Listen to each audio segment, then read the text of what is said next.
You're listening to Gamers Digest, a podcast where your hosts put the controllers down just long enough to talk about gaming news, rumors, and anything else they can think of.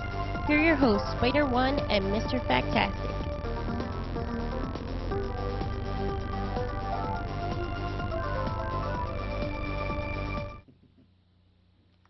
Welcome. We are Gamers Digest.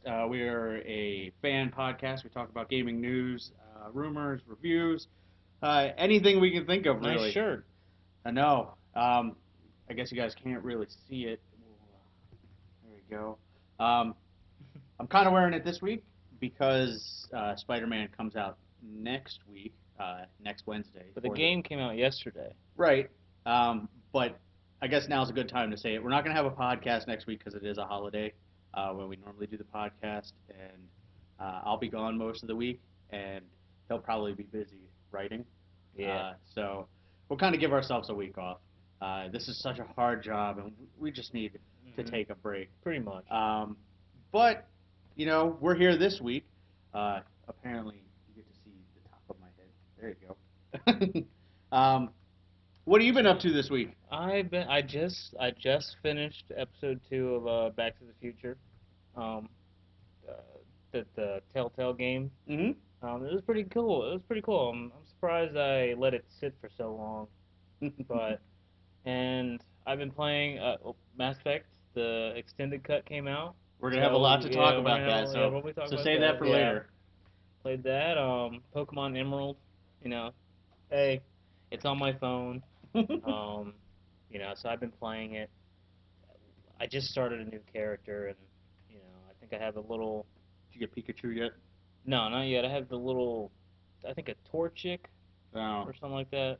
Is Emerald? Is that one of the newer ones, or? No, it's an older one. It came out like 6 years ago, 5 or 6 years ago. No, it was like green. Well, it was like red, blue, and then yellow. And then crystal. Yeah, and I stopped after the first ones. Like, I haven't really played it. I think I played maybe Sapphire, Emerald, obviously. And now there's like black and white, right? Yeah, now they're like black and white too. So I don't know. They're running out of colors. Yeah. What else? I wanted to play Walking Dead. Yeah. We'll get to that too. Save the rants. Yeah. I guess this is a good time to say we don't have a whole lot of news stories this week. We do have, I guess, 3 or 4. But this week's mostly going to be us ranting about different stuff. Yeah, gamers are good at ranting. Yeah, we have the new Mass Effect Extended. You have a rant about Walking Dead and console exclusivity, if that's what you want to call it. So we'll get to that. What else have you been up to? Still just writing. That's about it. I want to play. I've been thinking about Dragon's Dogma some. I'll do a lot more research. I don't want to pull another Raccoon City. Right. Know. It is Capcom. It is Capcom. Right. So I don't know. I've heard mixed things about Dragon's Dogma. Most of it has been good. You did tell me that a lot of stuff was bad about Raccoon City. Right. And when I say good, it's not like it's genre breaking or anything like that. Mm-hmm. But most reviews I've read and most like stuff on message boards and stuff that I check out say that Dragon's Dogma is a fun game. It has its flaws, but what game doesn't? Mass Effect. Well, after it. Save it. Give me a minute. Conker's Bad Fur Day. Wasn't that one of your favorite games? Yes, it was. It's my favorite game because it's so genre breaking. Man, they should bring him back. No, they shouldn't. All right. Well, wow. Blast from the past. What's your review going to be on this week? I'm going to review Uncharted 3. All right. And it's going to be. I'll get to it later, but.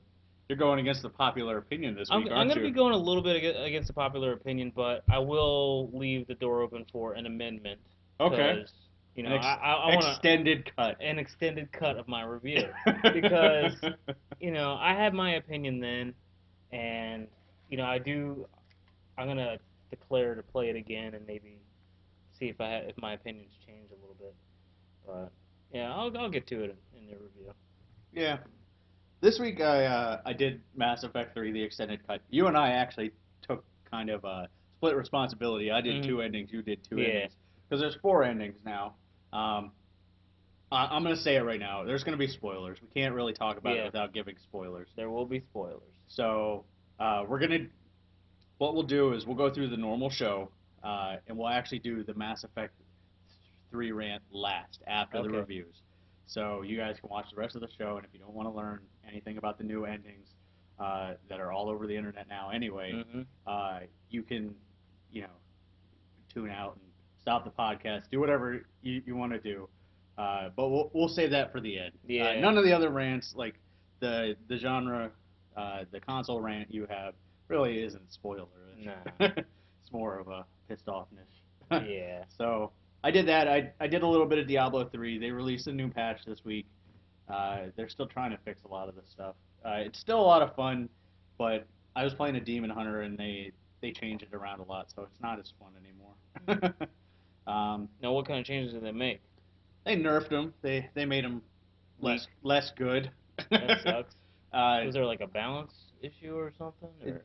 they were pretty overpowered. Like they needed it, but once you get used to it, you're kind of in that zone. Like DPS is your damage per second, and that's kind of what you gauge on.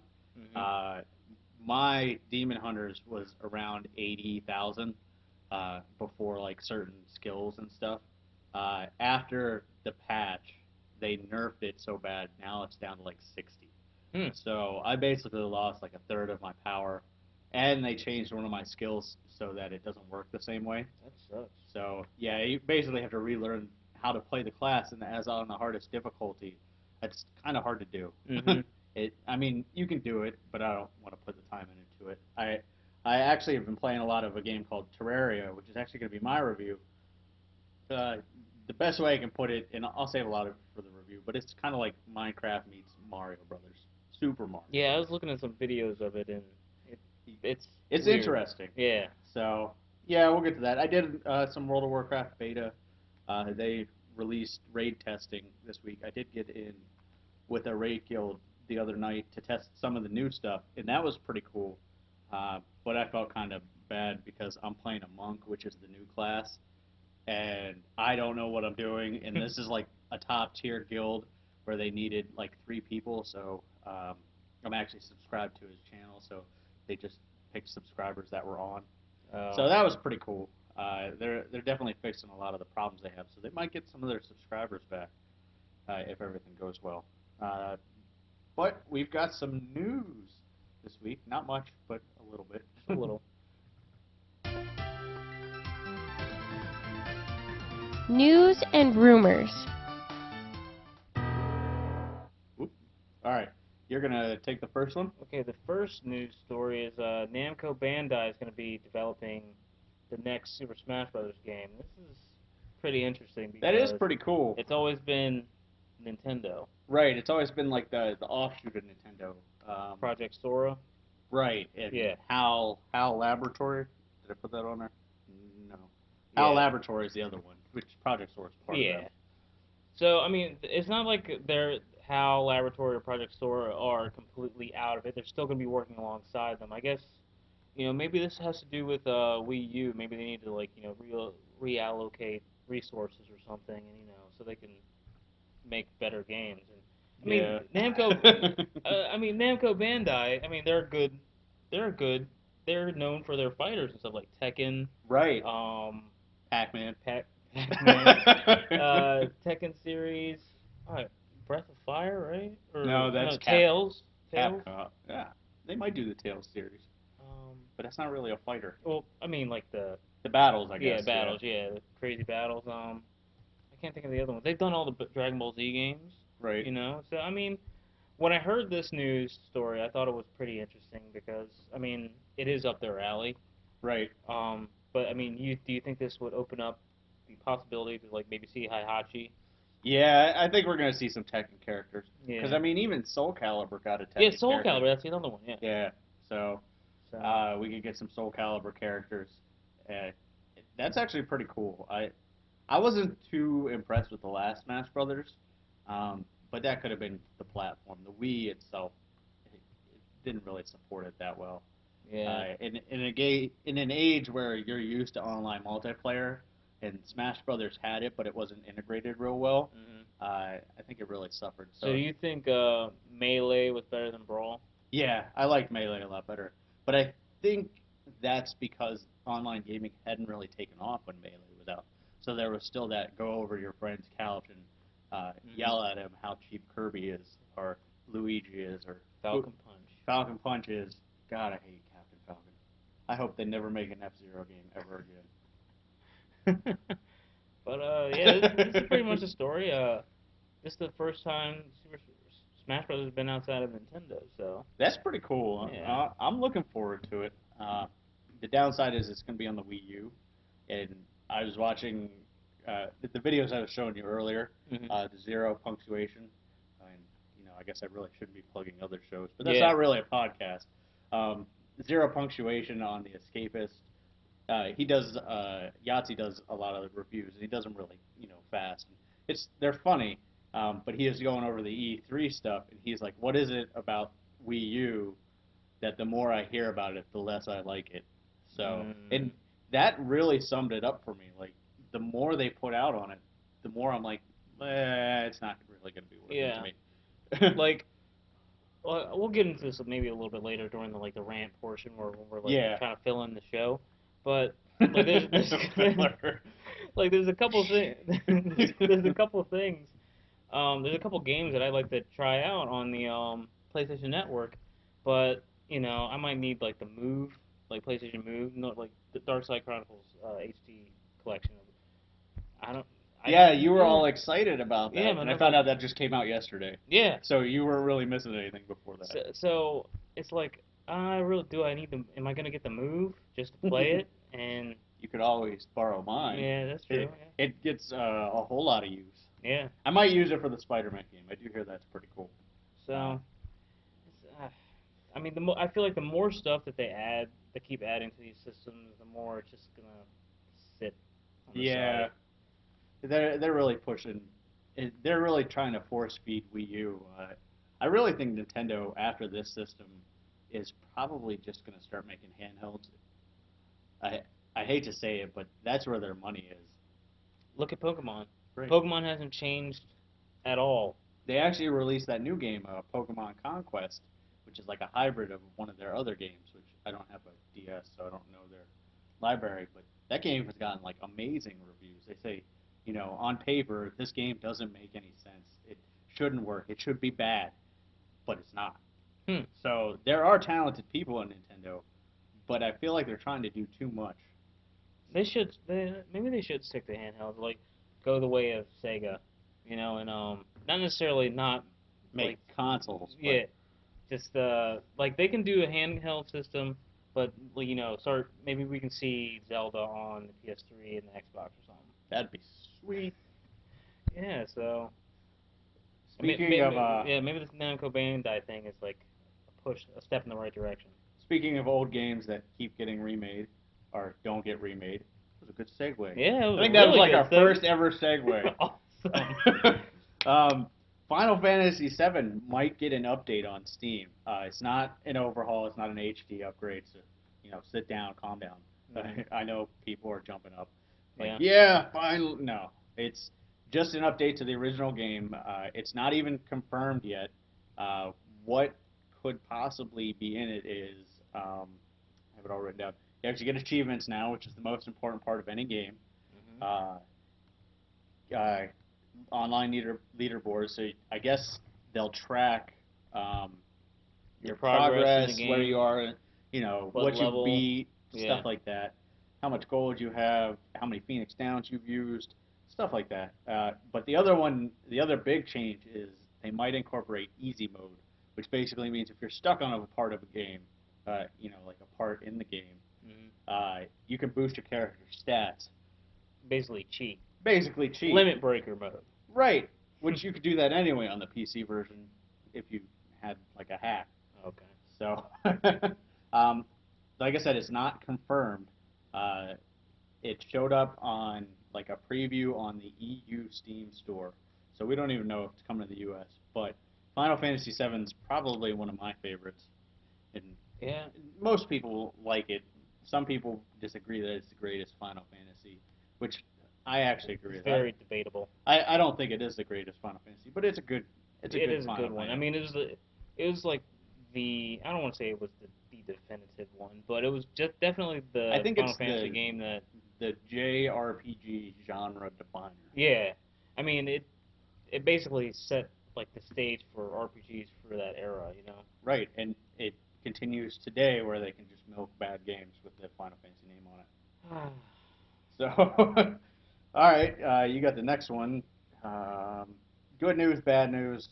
It's yet to be seen. Yeah. THQ's vice president, Terry Manby, resigns from his post.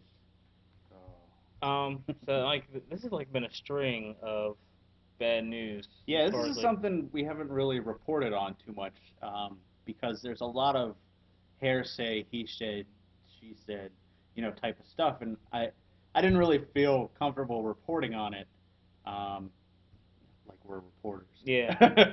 But I didn't feel like writing stories about it because nobody really knows what's going on, and this was like one of the first definitive, actions that they took. So, So they've reported multiple financial troubles. There have been already many rounds of layoffs in the company. So this is a pretty bad thing, for to see if one of the big publishers goes down. I don't think they'll go down, but I mean they're definitely restructuring. do you think the whole 38 Studios thing is kind of scaring them a little bit? Like, Maybe, yeah, they're like taking some preventative measures to get to that right. point. And I didn't put that on here, but there's actually an interview, and I was talking to you about it. Hmm. There's an interview with Kurt Schilling about what happened to 38 Studios, and he's very candid. And I hate to say it, but it's really sad because you get the feeling like you can tell that he put his heart and soul in this company, and it was just so mismanaged. You can find it around if you Google Kurt Schilling interview. 38 Studios. Yeah, you'll get the full 38 Studios, and it's so long, it's broken into parts, and there's a reason I didn't do a story on it, because it is so long, and you should really hear it from him, what happened, because it is sad, and as many people kind of write it off as it doesn't affect the game industry, it's just, another publisher bites the dust type of thing, Mhm. but it does, because they were they were a small studio, not so small I call them indie, but they started off as a small studio. Uh, he got a lot of backing and turned into like a mid-level studio, which is ideally what they want to be. Mhm. And if companies are getting to the point where they can't do that anymore, we're going to be stuck with Call of Duty 9. We're going to be stuck with Super Mario Brothers 42, the same games over and over again. So the indie scene is kind of blown up, and I might talk about it a little later with the whole rant thing, because when you brought it up to me about the console things, there was some other points I had, and I actually agree with you, but Yeah. yeah, that kind of sucks. THQ really hasn't made any games I've really No. liked over the No. past couple of Nothing's real. years, with the exception of Darksiders. Oh. Okay. They've been doing like wrestling. Right, they do a lot of the UFC. sports games, which Mhm. they lost UFC. That's right. They did recently. So that was the first round of layoffs, Hmm. which we may have. I think we talked about that. I think we did. That was during the week of E3, so that might have gotten glossed over. Um, Maybe. yeah, that sucks. I'm not gonna lie. Yeah. So it's pretty bad, but things will get better. Like your next news story. Yeah, well, I'm actually gonna use this as a segue story Oh. to go into your rant, Oh, you are. because it fits perfectly. Coming this fall, if you play Xbox and you get achievements, you will get rewards. Basically, Microsoft points. It's not going to be a whole lot, so don't get excited that you're going to start buying full Xbox games with this, but it's definitely going to help towards it. Mhm. And if you do play a lot of games, maybe you can buy an Xbox game, in which case you should probably go outside. Yeah. But Get a tan. But download this and listen to it on your iPod. But yeah, that's pretty cool. It is what achievements were originally supposed to be. it's not gonna be rolled in with like the big update that they do every year. Generally in fall, like they do the November Yeah. update where they change everything. Um, it's just gonna be its own update, so that's pretty cool. Microsoft actually has a program. Let me see if I can get The reward program. right, a program now that you can sign up for where basically you do stuff, you fill out a survey, and they'll give you Microsoft points.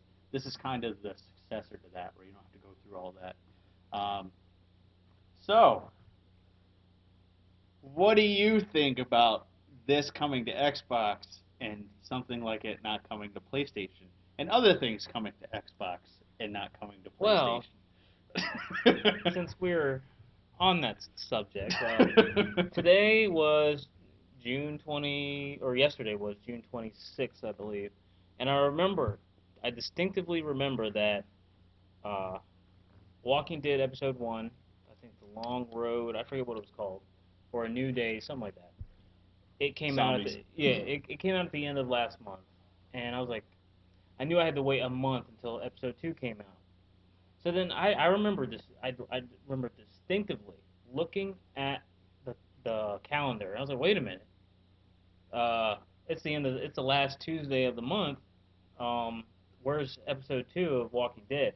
I typed in Google episode 2, and I got the news that um, it's out for Xbox, but I'm gonna have to wait. It came out for Xbox that day, that Tuesday, yesterday, but it's not gonna come out for the PS3 and the PC until Friday. That really pissed me off.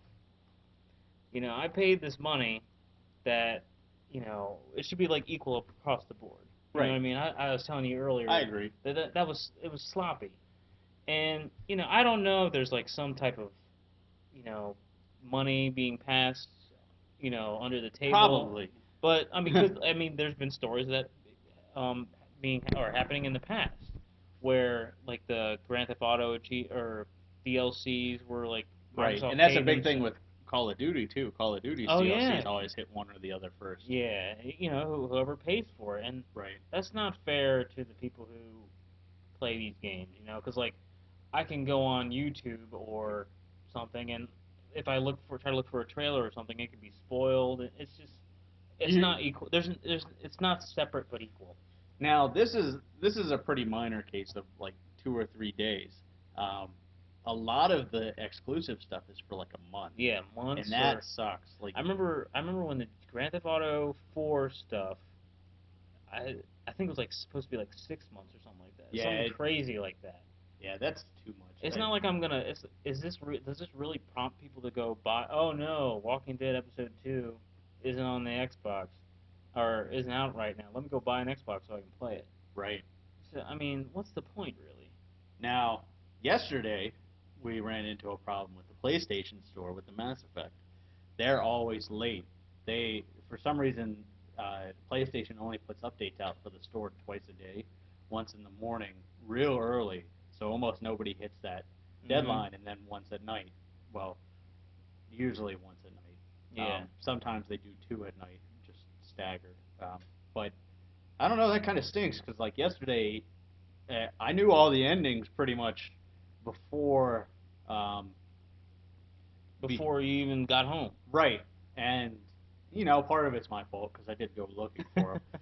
But it kind of sucks that all these PlayStation users have to sit out, and there was a problem with Mass Effect where PlayStation users didn't even get to you know do like the special operations over the weekends Yeah, on the for weekend like for the first multiplayer. two Yeah. or three, probably first 2 months it was out. Yeah. So I don't know. I'm not a big fan of the exclusive thing. It actually kind of makes me bitter of the console I own, and Yeah. that's not a good feeling. Like No, it's not. it's really it, it's hard to describe because in a way they're winning because We're I'm being held less down. right. I'm less likely to buy a PlayStation next time because I'm having problems like this time. Hmm. Which I guess that's what they're going for. Yeah. Someone somewhere probably looked at the long picture and said, if this happens enough time, somebody's going to be pissed off and go the other direction. Probably. Yeah. Like, granted, I know that Xbox Live is. I've said it before on the show. Xbox Live is far superior to PlayStation Network. Oh But yeah. you do have to pay for it though. Right. So I mean, you do get what you pay for. If you're not paying for anything, you're gonna get Nothing. yeah, you're not gonna get much. So Now I do wish Xbox Live would go the route of PlayStation Network, where um, maybe if you paid for it, you got free stuff. Because I'm a PlayStation yeah, Plus member now. I think but I said that. you shouldn't have to pay to play online. No. Because some games are now charging you to play online. Right. You know, and Unless that's crazy. unless it's like an MMO where you have to pay server charges and they release constant updates, um, you shouldn't have to pay to play online. Like games like Call of Duty are like the worst offenders. Shooters in general, I feel like we call out Call of Duty a lot, but shooters in general are generally the worst because you on Xbox specifically, you pay to play online, then you have to pay for the DLC to play online. Because if you don't have the DLC, you can't really play online because everybody has the DLC. Yep. So it's like the snowball effect. Um, and that's kind of the reason I stopped playing Gears of War, is because they released the DLC and I couldn't keep up with it because I wasn't that interested. Whereas like an MMO, and I actually have to say Mass Effect's doing a really good job of this.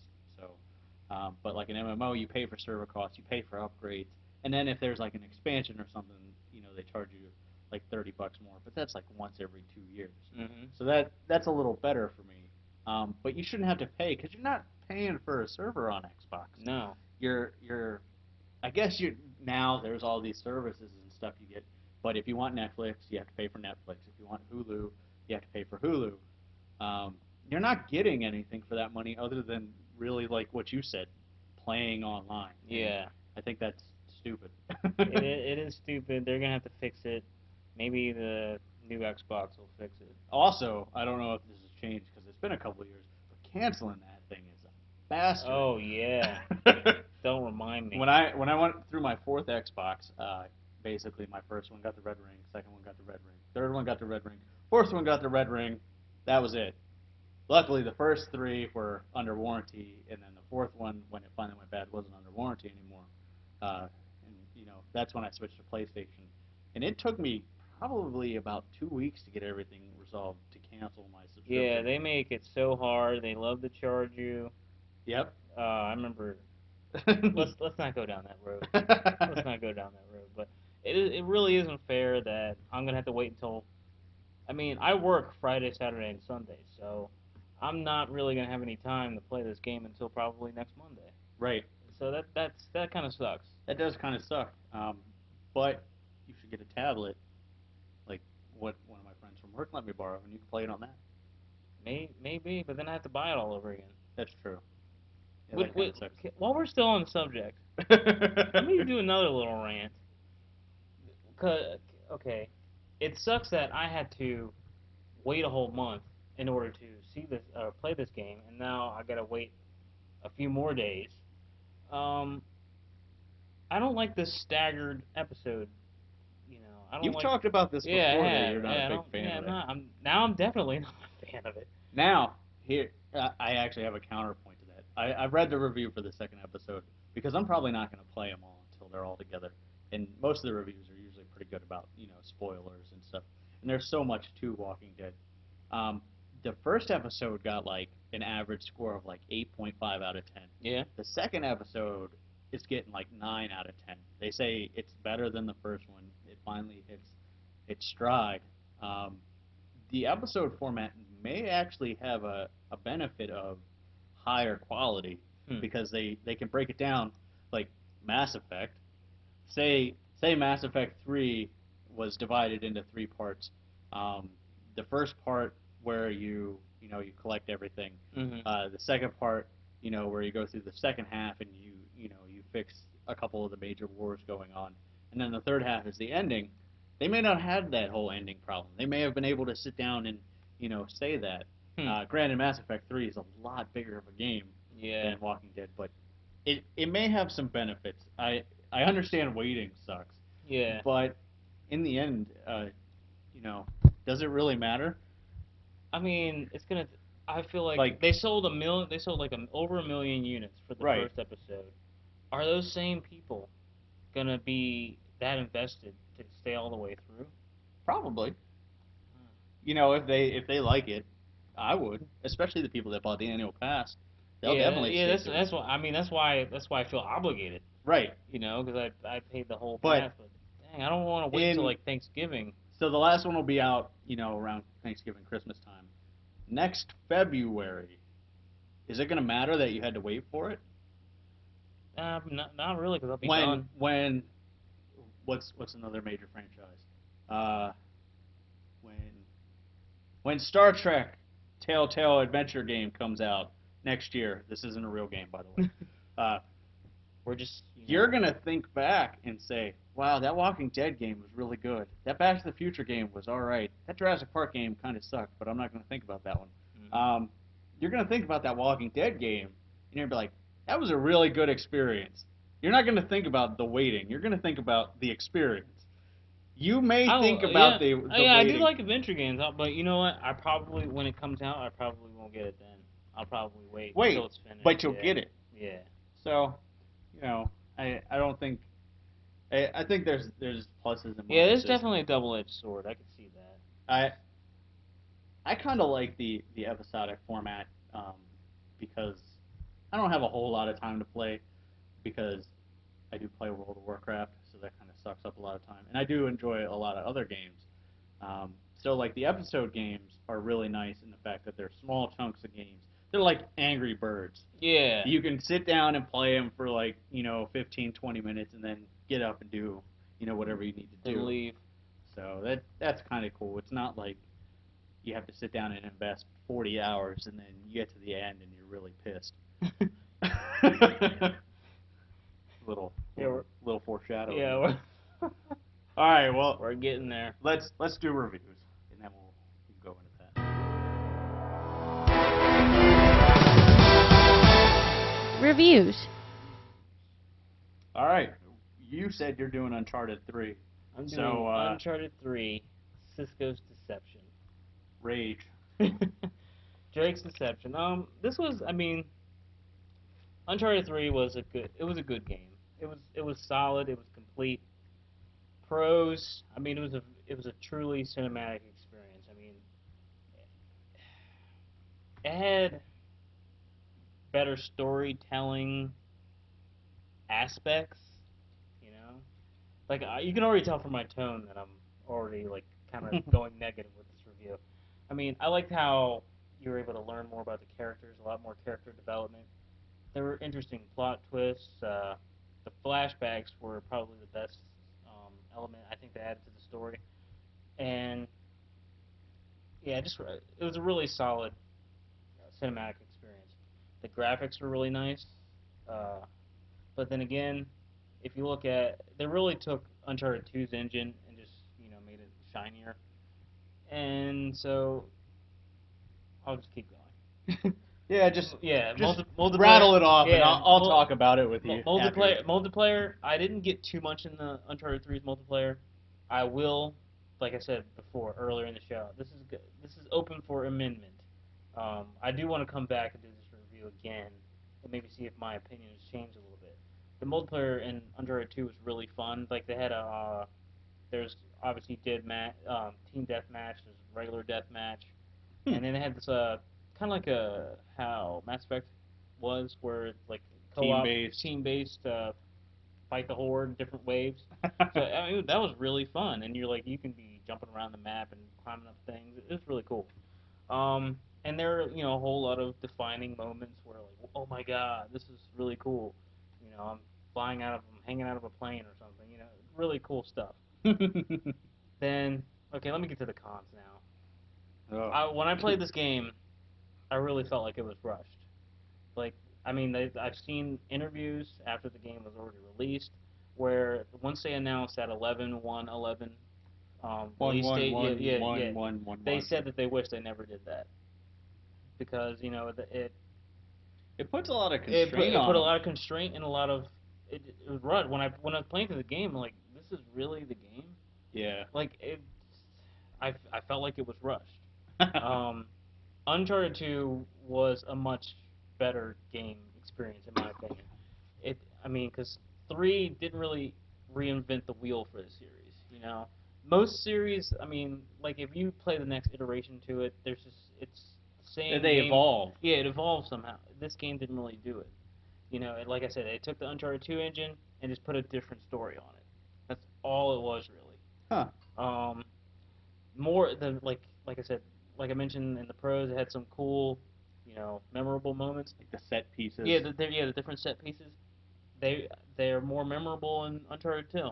Like if I think back to all the Uncharted games, I feel like, you know, when you're in the building while it's collapsing, in Uncharted 2, that's just or the train hanging off the cliff, you know, that's sticks in my mind, and I can't really. I have to Right. like think harder to look back in Uncharted 3. I don't want to go. I won't go into too much of spoiling stuff, but the story was it was kind of lacking a little bit with what you were seeking. You know, it just wasn't as interesting.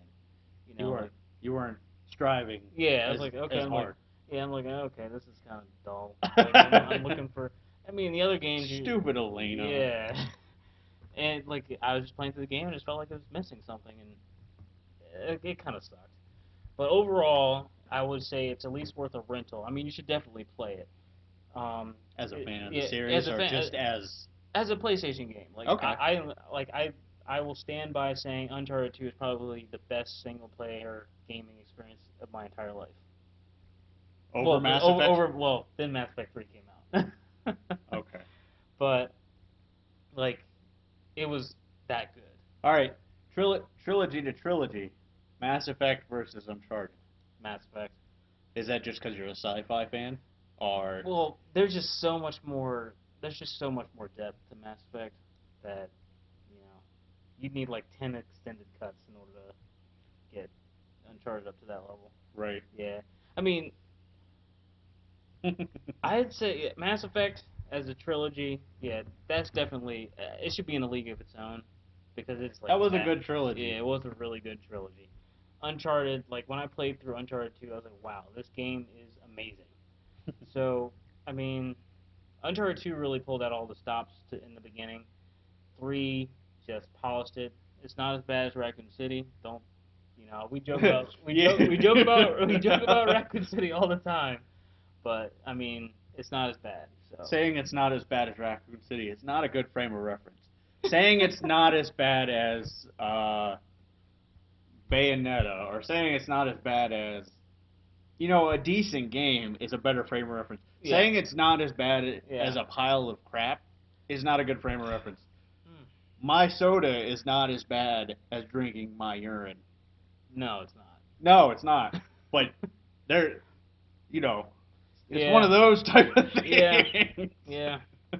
It's just I had the same aftertaste Yeah. when I played the you game. were disappointed. in it. Yeah, I was disappointed. It was like your child, and Yeah, it's like, oh, he- come on. he threw up in the car, and you're just disappointed. You in got him. an F, Yeah. but In art. yeah. But yeah, it's pretty. I'm gonna play it again, so it's on my list to go back, and I will come back and do an amended review. So right now, I will give it a 7.5 out of 10. All right. Let's see if that changes the next time I play it. Okay. Which is like hugely contrasted to what everybody else gave it. Yeah. Like all the other reviews are like 9 out of Yeah. 10, 10 out of 10. Yeah. Game of the 9.5. year. Yeah, I think. so many game of the years. Yeah. But then, like, okay, look at the other games that came out against it though for PlayStation. Skyrim. Okay, Skyrim. No, Mass Effect was this year, wasn't it? Yeah, that was this year. We're Killzone 3, All right. Infamous 2, and Resistance 3. Those are like the top Tier. PlayStation exclusive games. Right. And then you have Uncharted 3. I think Uncharted 3, hands down, would be better than those games. I haven't really played them, so it's really biased. But, I've never been a big fan of the Killzone games. I do like Infamous, and I did get Infamous 2. I haven't started it because I actually haven't finished the first one. I just ran out of time, and you know it's on the to-do list. mm-hmm. So I mean, that's kind of a testament to what Uncharted was up against. But, Yeah. we'll see. All right. What about your review? My review is for Terraria. I've heard different ways to say it. Terraria. We'll go with Terraria. it's actually kind of a retro style, like I said, Super Mario meets Minecraft type of thing. It's open world exploring. You can build pretty much anything you want, castles, houses. It does have a strong adventure feel to it. Like you definitely progress. You start out in the woods with nothing, and you have to build a house, and then expand upon that and start digging for mining for copper, and upgrading armor, making weapons. Because your wooden sword's not going to cut it forever. No. There's different ecosystems and everything. Like I said, you start out in the forest. Eventually, once you get underground, you can like go into caverns and stuff.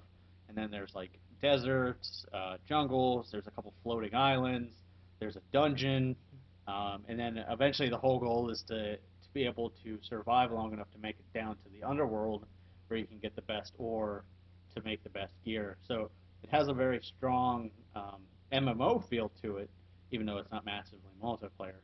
It can be. You can have up to 255 people per server. That's crazy. And you host your own server, so that's pretty cool. It's $10 on Steam, so it's really cheap. Like I said, the graphics are retro, so it's not really computer intensive. It's actually programmed and made by one guy. A lot how Minecraft started. Minecraft started with Notch, whereas Terraria started with Red Dot is his name. The good stuff I'll start out with is pretty much like I said, the visuals, even though they're retro style, they're very crisp, very clean, sprite based, and the sprites look great for what they are. I mean, it's not 3D realistic, so you take it as what it is. It's almost never ending. It's a lot like Minecraft, and you can always build something. You can always explore something. After you make it to the underworld, you can kill the boss down there, and that changes everything. Like it basically puts the game in what they call hard mode, and when it's in hard mode, everything changes. The monsters change. There's new ore to mine. Like the whole world changes. I haven't even got close to that yet. It is a huge time sink. So, like I said, servers can host up to 255 people. That's actually really cool, especially since you host your own server and there's no cost to do that after you buy the game. So, what's the most number of people that you've seen? I've personally only had like 2 or 3 people in my server because I put a password on it. I only invite friends. But I've seen videos with 200 people on there, and it actually does really well. It has a little bit of problem, but with 200 connections hosted off of a machine, that can happen. Some people do run dedicated Terraria servers where you can go in and find them and log in and mess around. A lot of people, like I linked you a lot of art that people do, like they'll build like Zoidberg statues and stuff like that, and they look really good. I was lucky enough to make a castle the same size all the way up, so I'm not that skilled yet. It's only $10. I'd say if you're a fan of Minecraft, definitely pick it up. Really check it out because for $10 it can appeal to almost anybody. It's a good game that almost any computer can play. Like I said, the requirements aren't that bad. I do have a couple of cons, but they're not huge. The biggest con is it does suffer from, like Minecraft, in the fact that there's a high barrier of entry when you start playing, because nothing is really in the game. Basically, it throws you in the woods and says, all right, figure it out. There is a guy that kind of hints at some stuff like, oh, if you get wood, you can build a house and stuff like that, but it doesn't give you any of the crafting recipes in the game. It basically looks at your inventory, and then it says, okay, you have this stuff, you can make this stuff. That's it. So if you don't have the materials, you don't see that in your crafting list. So you don't see what you can make. Right. So there is a pretty exclusive, like I don't want to say exclusive, extensive wiki online, and you definitely need to check that out and keep a good eye on that, because that kind of gives you a good idea of what you're looking for, which kind of leads into my other con is there's no real linear progression because it is so open-ended. It's kind of hard to tell what to do next. Like a good example is you start out in the forest, you make a house, obviously you got to make somewhere to live first, Mm-hmm. just to protect you from the stuff that comes out at night. But the next thing you have to do is you have to dig down into the I guess what they call the underground, because then it goes like underground cavern, deep cavern, and then like underworld. But you're supposed to dig down in the underground to get like materials there, and then you go to the cavern. But then you're supposed to go to the desert, and then you're supposed to go to the ocean, and then you're supposed to go to the jungle, and then you're supposed to dig down again. Then you're supposed to go to the dungeon. So you're like hopping all around between all the layers. So And you don't really. and there's nothing to point you there. Okay. Basically, it's all trial and error. It basically, like, you start out, you dig down, say you do the first part, you get the copper armor, and you're like, oh well, I'm gonna go explore the surface, and you head over to the jungle, and the monsters in the jungle just destroy you. So it does have a very high barrier of entry. Uh, so if you do look at it, and you do like it, expect to spend a lot of time on You it. said it was a huge time sink. Yes. Uh, like I said, if you're a fan of Minecraft, you should definitely check it out. If you're looking to kill a lot of time, you should check it out. If you have $10, you should probably check it out. I as a game for what it is, and the price point is going to play hugely into this, I would probably say it would be a 9 out of 10. Because I'm a fan of the genre. I did a little bit into Minecraft, but I wasn't huge into it. There's just something about it.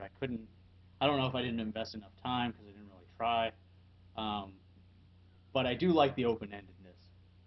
So that's pretty cool.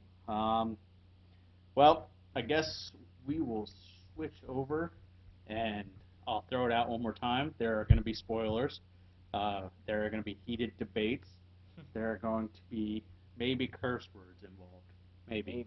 Probably not. I'll try to keep it clean. So, spoilers. It's Spoiler last alert. chance. Last chance. Mass Effect 3. The original endings. We'll start at the beginning. We both played it through. You a lot faster than me. Yeah. Because I was more into the multiplayer. What did you think of the original endings? They were crappy. Why? They were crappy because they left way too many questions. Like, they left way too many questions open. I did not know. First of all, I didn't know what was really going on.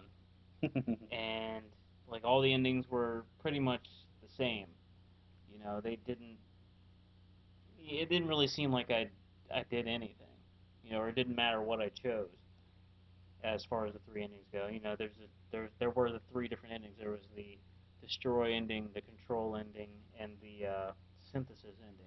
And they were all pretty much the same. Yeah, they were all pretty much the same. So it just felt like it didn't matter really what it didn't really matter what I chose. So I was like, You got green, blue, or red. green, blue, or red. Pick your favorite color. Right. Orange. And that's what it felt like. And there were, I don't want to say that there were plot holes, but I mean there were plot holes. Yeah, there were plot holes. Just say yeah, it. there were plot holes. There were plot holes. And like even in the extended cut, there are still some plot holes. Yeah, but they're better. They're minor. It makes a little bit more sense. Yeah. But like your teammates when you're making them charge down to get to the beam to get beamed up to the Citadel. My biggest question was what happened to the people that I was with? Right, because you get zapped with that beam, and then suddenly you're alone, and then suddenly they're back on the ship. Yeah, I was like, how do they get up there? That really bothered me, and it's just I didn't really feel gypped, but I felt gypped. You didn't feel violated, but you were kind of violated. Mm-hmm. I mean, didn't BioWare have? I heard that they had some type of similar deal with Dragon Age 2, with their endings or something like that. Yes. Dragon Age 2 was pretty unpopular with a lot of people, especially people that were real fans of Dragon Age 1. I hate to say it, but I like Dragon Age 2. I like Dragon Age 1 better, but a lot of the choices they made were kind of weird. I wouldn't call them bad, but they're weird. But yeah, the ending for Dragon Age 2 is, it actually suffered a lot of what Mass Effect 3 suffered from before the extended cut, whereas you made all these choices, and then at the end they didn't really matter. Like, pretty much what happens, and since we're in a spoiler section, I'll just go ahead and say it anyway. Pretty much what happens is the cat is attacking me. He doesn't want me to spoil it for him. But in the end, Dragon Age 2 is a political story. It's basically about one political group versus another political group. There's no bad guy. There's no evil force. There's nothing like that. There's two factions. Right. It's basically Templars versus mages, segregation. It deals with a lot of heavy themes, which they don't do real well with, but they're there. But at the end, a guy ends up blowing up basically the church, the head church, and the whole time you're like, well, I should have been able to stop him from doing that, and blah blah blah, and so on, because he's actually part of your party before that point. He's one of the main characters in the story, and it suffered like Mass Effect did in the fact that you were like, wow, I went through this whole game, made all these choices, did everything right, or did everything wrong on purpose, or, anywhere in between. And the ending basically boiled down to, okay, he blew up the church, so now they're fighting anyway, which side do we pick?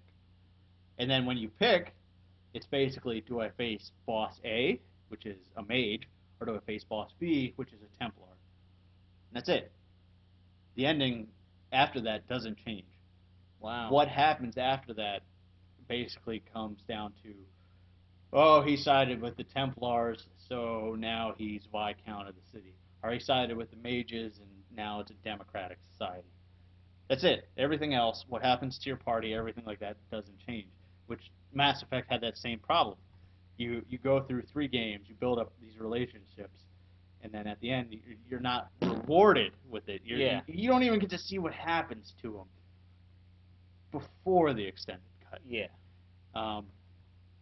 So the extended cut adds a 4th ending, which we should start there because there's no previous 4th ending.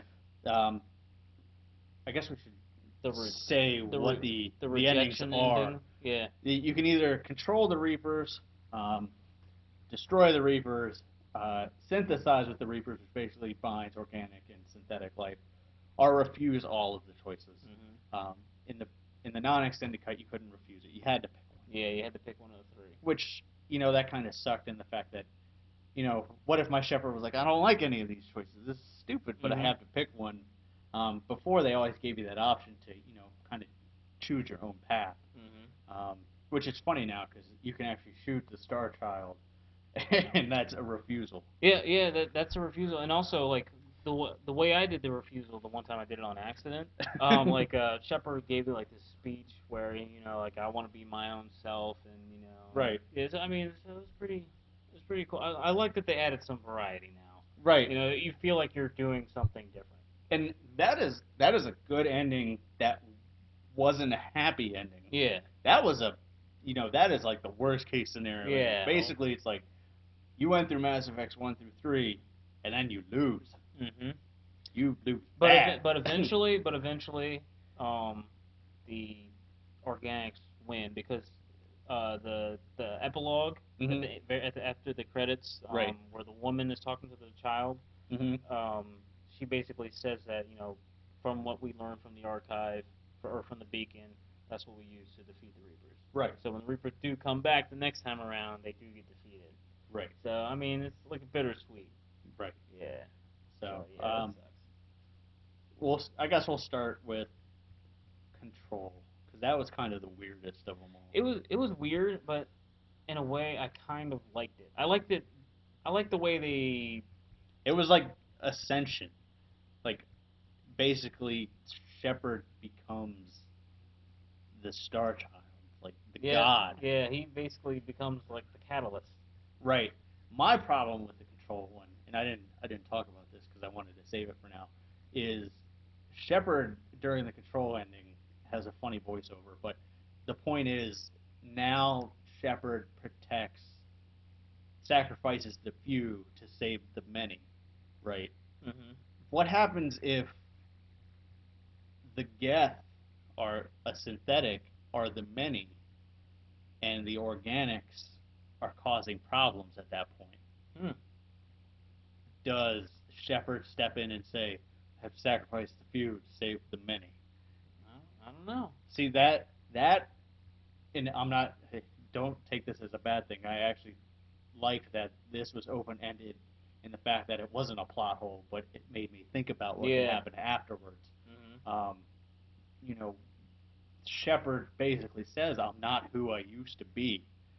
Yeah. So Shepard at that point, when they're in the control ending, isn't an organic anymore.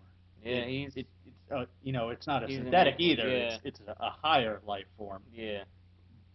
But he pounds that point home, or she pounds that point home. And I guess that's a bad thing to say, but you know, what could happen at that point? Yeah, where could the future be? Right. That is an interesting point. Yeah, I didn't think of that. Because synthetics will eventually easily outnumber the organics. Hmm. But Well, maybe this can be some future conflict for future games. maybe like a Rogue Reaper, maybe. Yeah, maybe yeah. Some DLC was found. We might talk Yeah, about we that might later. talk about it. What about the control ending, or not the control ending, the destroy ending? The destroy ending. See, that one to me was the most solid of the three. Yeah. Because that was what you set out to do originally. Yeah, you set out to in the control ending you basically destroy the Reapers, but in turn you also gain control of most of them. Or just wipe them out. Oh, you're still talking about destroy. Yeah. You just just said control again. Oh, well, sorry. You destroy the Reapers, but you destroy all synthetic life. So the Geth die out. Edie dies. Edie dies. So I mean, it's like. But Star Child says in that one, and this is good that they added this, that what does survive can easily rebuild. Mm-hmm. So there will be synthetics again, which eventually could lead to another synthetic rebellion. Yeah, another Geth type war or something like that. Which that's cool too, because it's open ended again. Mm-hmm. And makes you think, what could happen down the road. Like, yeah, they show them rebuilding the relays and the Citadel, and like even in the control ending, they show the Reapers rebuilding the Citadel and the relays. So, right. I mean, it's cool to see that. This is something that we didn't get in the other ending. Where we're like, okay, where what they happens go from now? What were and one thing we should mention is they retcon the relays blowing up. Oh yeah. They don't completely explode now. They just break. Yeah, but they can be fixed. Yeah, that was a big difference because a lot of people pointed out, and what was that Mass Effect 2, the last Mass Effect 2 Arrival.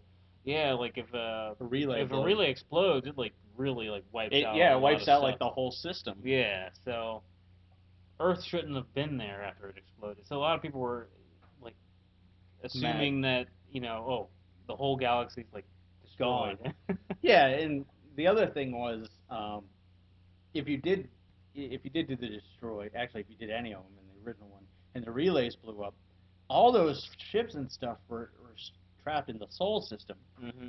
Where would they go? Like, the system, eventually there would be a war for food and blah, blah, blah, blah.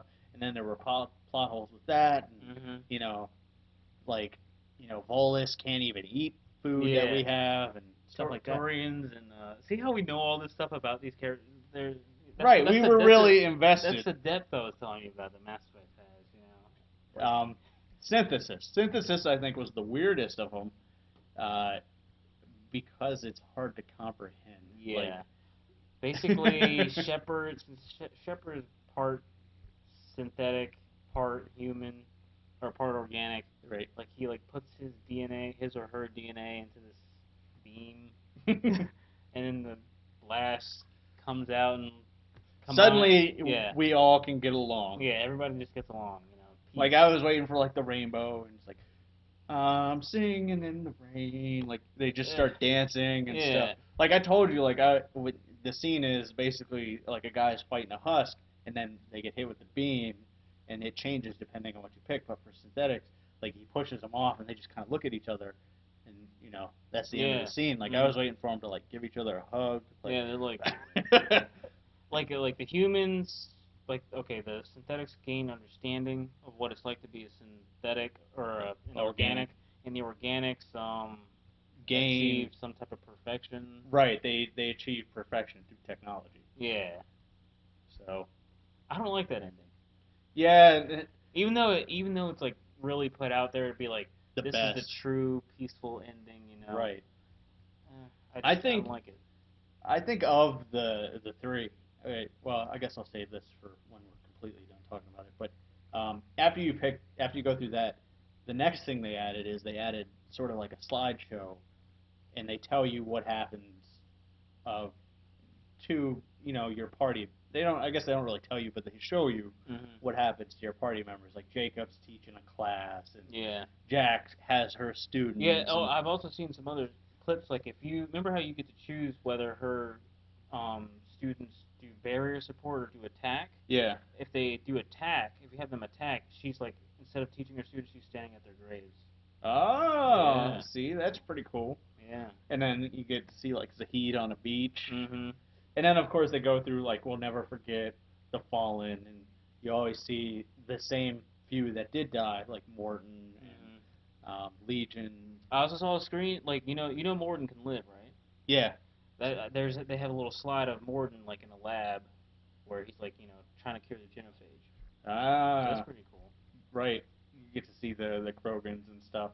So I think that was the closure for the party that we needed. Yeah. It doesn't go too in detail, but you do get one scene at the end where they're standing in front of the plaque of all the people that have died, and depending on how you play it, the plaque's longer or shorter, and you get to see who's alive. Like you get to see like one of your endings, like nobody was there. Yeah. It was like, Tally probably wasn't even there. It was like Garrus. There's like 4 people. Yeah, there's like 4 people in there. It was brutal. That was my playthrough on Mass Effect 2, where basically Shepard lived and nobody else. Yeah, nobody else. Right. It was crazy. So, yeah, I think they did really good. I think the extended cut fixed a lot of the problems. Yeah. With it. Do you feel closure? Yes. Yes. And I said this yesterday. I'll say it again. I didn't realize how bad the original endings were. Like I knew they weren't great, but I didn't realize how bad they were until I saw something better. Yeah. So it makes you wonder how come they didn't do this in the first place. Who knows? It could have been rushed. Maybe. I forget the release date. It was wasn't it in March May? March 6th. March 6th.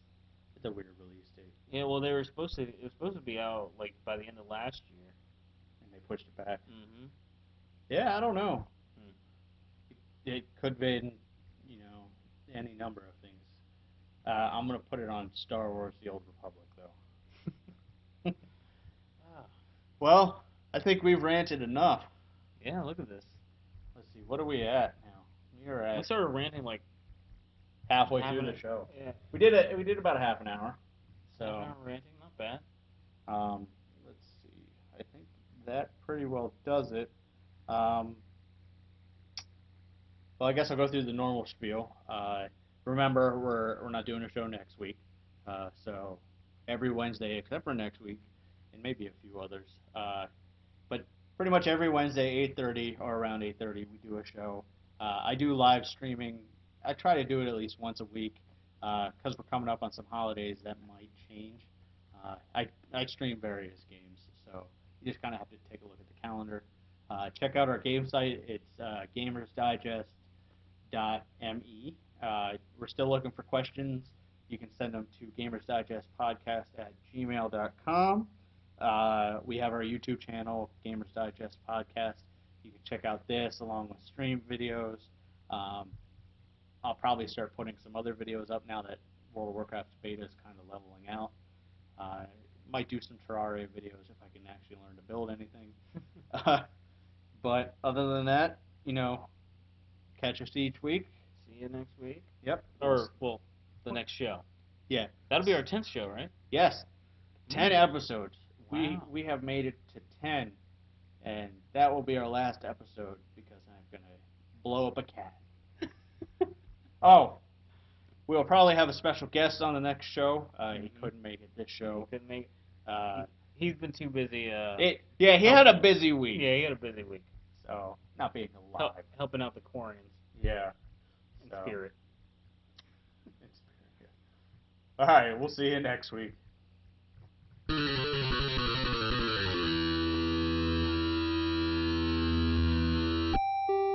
Gamers Digest is a Spider One and Mr. Fantastic production. Send your questions to gamersdigestpodcast@gmail.com. Intro music by MF Greth. Any music by Fapito. Check them both out at newgrounds.com.